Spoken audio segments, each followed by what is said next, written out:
C Joseph Vijay எனும் நான்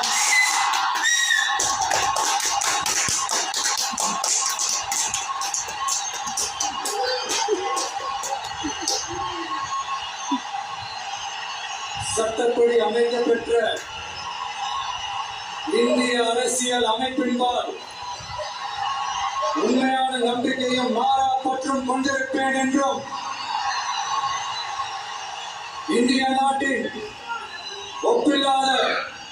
முழு முதல் ஆட்சியையும் ஒருமையையும் நிலைநிறுத்துவேன் என்றும் தமிழ்நாட்டு அரசின் முதலமைச்சராக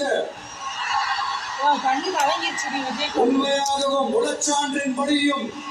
என் கடமைகளை நிறைவேற்றுவேன் என்றும் அரசியல் அமைப்பிற்கும் சட்டத்திற்கும் இணங்க அச்சமும் ஒருதலை சார்பும் இன்றி